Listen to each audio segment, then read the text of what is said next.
If you're struggling with clutter in your home and you're not quite sure what to do or where to start, it might be time to consider hiring a professional organizer. In today's video, we're going to talk about 5 reasons why you should hire a professional home organizer to help you gain the clutter-free space and mind you deserve. Let's get into it.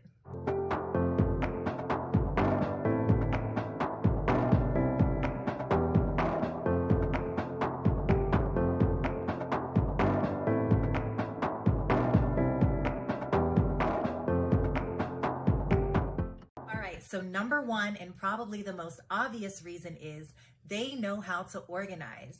So a professional home organizer knows how to create systems that increase the functionality of your home and your productivity in it. So they know exactly what they're doing, what they are dealing with. I know a lot of times when I come into a client's home, they're often very embarrassed. They don't want me to see the different spaces because they feel like it's going to scare me or that I am going to be just as overwhelmed in their space as they are. The thing about professional organizers is most of them actually really enjoy the work that they do, or else they wouldn't be doing it. And for me specifically, I actually find the process of organizing very therapeutic. So when I walk into a space that is very cluttered, I don't get overwhelmed. I'm automatically kind of zoning in and looking at the potential of the space, and I'm already seeing how I can, organize different things in the space, doing the space planning, seeing where things can fit. I'm already in my mind thinking of different products I want to use. So a home organizer looks at a space a lot different than the average person that is struggling with their clutter does. So that is one main reason why you might want to hire a professional organizer, is because they know what they are doing and they enjoy it. Number 2, they give you permission to let go. So having a home organizer come into your home is like having your own personal accountability partner. They can really help you make decisions on things that you might not have otherwise been able to make without having someone there to coach you and encourage you throughout the process.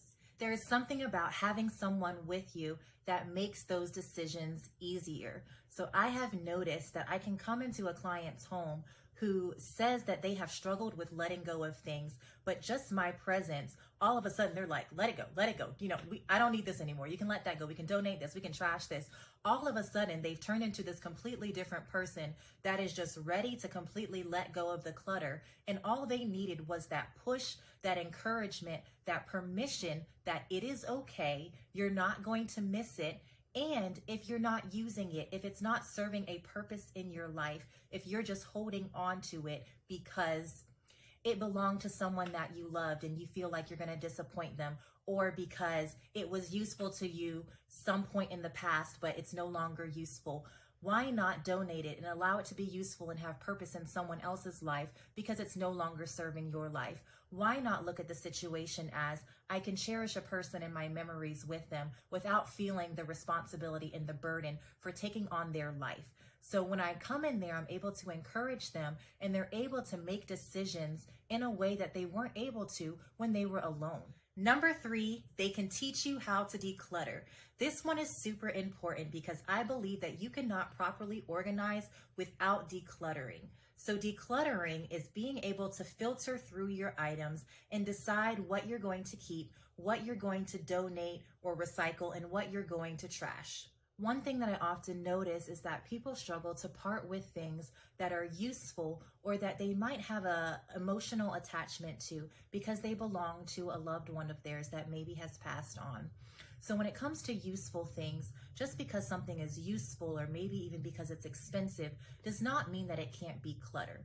If you are not actually using it or have used it for some purpose and intend to use it in the near future, then you're just holding on to it for the sheer fact that it is something that can be used, rather than looking at it as, I can let it go because it's not useful to my life. And by letting it go, I'm allowing it to be useful to someone else that can actually put that thing to use.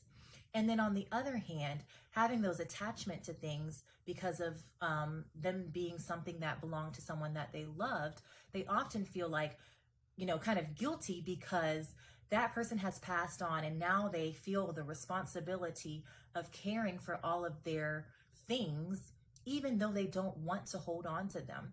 And when I get into these conversations with these clients that are struggling to let go of these things, we usually get down to the fact of they don't even want to keep it.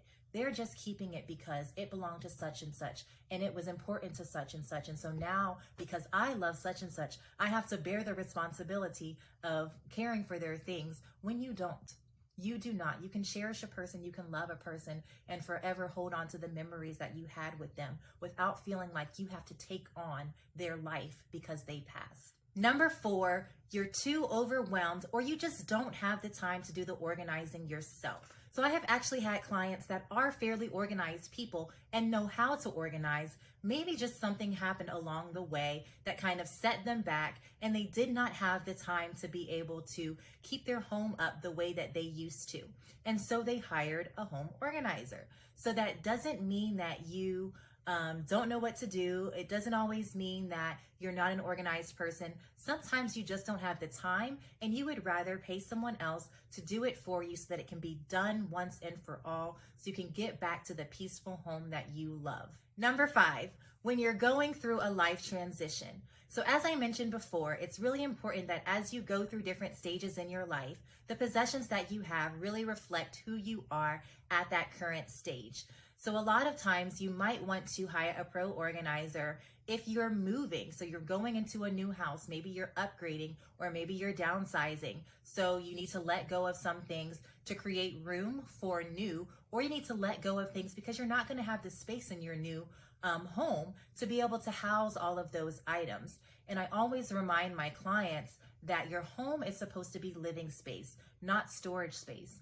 And although it can function as a space that allows us to house our possessions in, that is not its primary function. So as you're moving through the different stages of life, it is okay to purge out things that you needed in a previous season that you no longer need or like now, and to make room for those new things that reflect who you are right now. Other life transitions in which you might want to hire a professional organizer could be when you're having a baby, when you're getting married, when you get a divorce, when you lose a loved one.